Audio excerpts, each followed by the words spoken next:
Hey everyone, it's Paul here, and in this video, ang ituturo ko sa inyo ay kung paano bumili ng cryptocurrency sa coins.ph cryptocurrency exchange. So madali lang naman ang kailangan gawin para makabili kayo ng cryptocurrency sa coins.ph. Step number 1 is kailangan nyo lang mag-create ng free account. So ilalagay ko din yung link sa description ng video or sa pinned comment para makapunta kayo dito sa official login or registration page ng coins.ph. So pagpunta nyo dito, pwede kayo mag-create ng account. So may option kayo na mag-create ng account using your mobile number or pwede rin yung email address. So I prefer na mag-open kayo ng account using email para lahat ng mga communication and transactions ninyo sa coins.ph ay nakalagay sa email address. So it's properly documented. So, lagay nyo lang yung email and then set kayo ng password. Tick the box na hindi kayo robot and then agree to the terms. Create an account. Kapag nakapag-create na kayo ng account, ito na ngayon yung account and pwede na kayong mag-login. Ngayon, pag nag-login kayo sa coins.ph, make sure na kumpletuhin nyo yung KYC or also known as Know Your Customer. So, pwedeng humingi sila ng mga valid IDs para ma-verify nila yung account ninyo. Now, at this point, pwede na kayong bumili ng cryptocurrency. Pero bago kayo bumili ng crypto, kailangan nyo muna mag-deposit ng funds sa inyong coins.ph account. So, ang gagawin nyo dito, next step, is pupunta kayo dito, nakalagay PHP or Philippine Pesos. So, ang gagawin nyo is you click on deposit. So, meron ditong option na nakalagay deposit. So, click nyo ngayon yung deposit. Let me just zoom in para makita nyo siya ng malinaw. So, click nyo yung deposit. And then, pag-click nyo ng deposit, meron kayong different options para makapag-deposit ng funds sa coins.ph account. So, ito yung mga top picks. So, pwede kayo mag-deposit using GCash and then different bank accounts. So, merong option dito. So, ito yung mga different banks. And then, pwede din kayong gumamit ng e-wallets. Remittance center, kung gusto niyo ng physically, magdi-deposit kayo sa mga remittance center.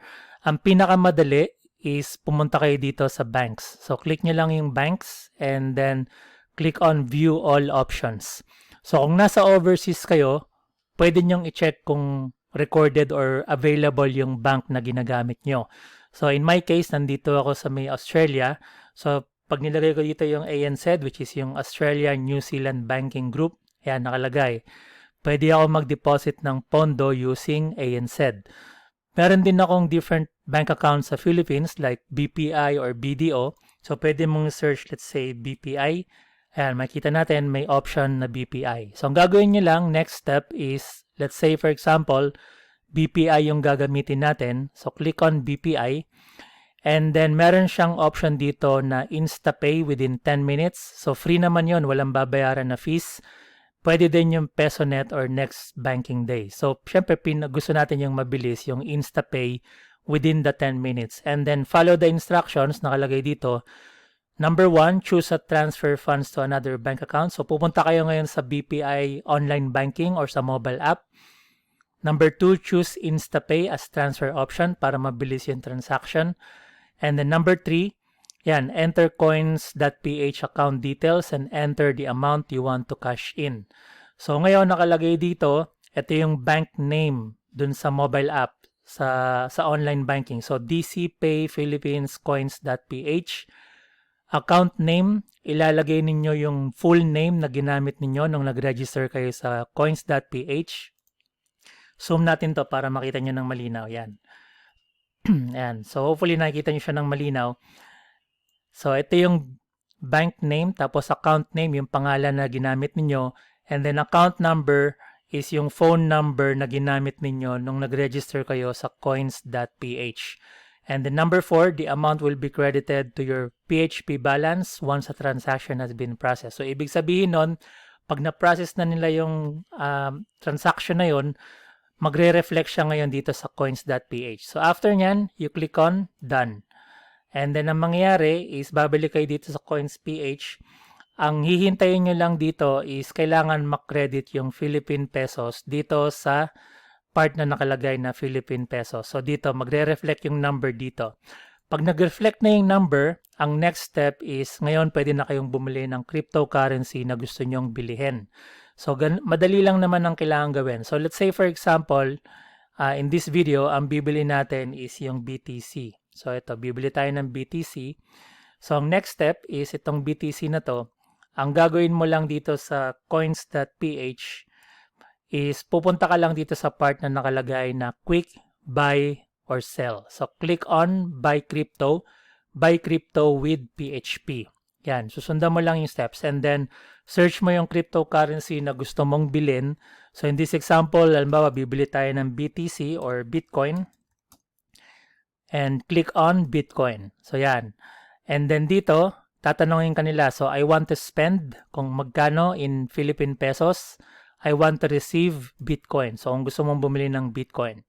So, ang lalagay mo dito is max, let's say. Yan. Tapos nakalagay is minimum amount 60 pesos. So, for as low as 60 pesos, pwede ka nang magsimula with cryptocurrency buy and sell. So, pwede kang magsimula sa 60 pesos. So, halimbawa, meron kang 60 pesos na na-deposit or 100 pesos. Kung magkano yung amount na gusto mong i-deposit, ilalagay mo lang yung amount na gusto mong bilhin. So, let's say 60 pesos. Tapos, ipapakita niya sa'yo automatic kung ano yung magiging conversion niya into Bitcoin. So, yan, makita mo dito. So, kung halimbawa, bibili ka ng 1,000 pesos worth of Bitcoin, ito ngayon yung magiging conversion niya into Bitcoin. And then, pag-click mo ng buy BTC, ipaprocess niya ngayon yung transaction. Kapag na-process niya yung transaction, ang mangyayari is magre-reflect na ngayon yung balance kung magkano yung Bitcoin na nabili mo. So ito, in this example, makita mo meron ako ditong Bitcoin na equivalent to 0.00019 BTC. So in estimated value, so right now ang estimated value niya is 324 pesos 0.25. So, ganun lang siya kadali guys. Ganun lang kadali bumili ng cryptocurrency dito sa coins.ph. So, if you like this video, make sure that you give this video a like or a thumbs up. Make sure that you give this video a like or a thumbs up. Share it with your friends. Kung meron kayong ibang questions, ilagay nyo lang sa comment section below and I will answer them. Otherwise, ilalagay ko yung link sa description ng video para makapunta kayo dito sa coins.ph and pwede kayo mag-create ng free account. And then, pwede kayo magsimula dito sa coins.ph. Bili lang kayo ng, magdi-deposit lang kayo ng pera dito sa coins.ph account and then, pwede na kayong bumili ng different cryptocurrency. Kung gusto nyo bumili ng different cryptocurrency bukod sa Bitcoin, madali lang yung steps. So, kailangan mo lang gawin is click on buy crypto. And then, hahanapin mo lang kung ano yung gusto mong bilhin. So, let's say, gusto mong bumili ng Dogecoin. Yan, click mo lang Doge and then Dogecoin. Or kung gusto mo ng Ethereum, lagay mo ETH and then Ethereum and then follow the steps. Ganun lang ulit. So, lalagay mo lang yung amount. So, para makita mo yung minimum, click mo lang yung max.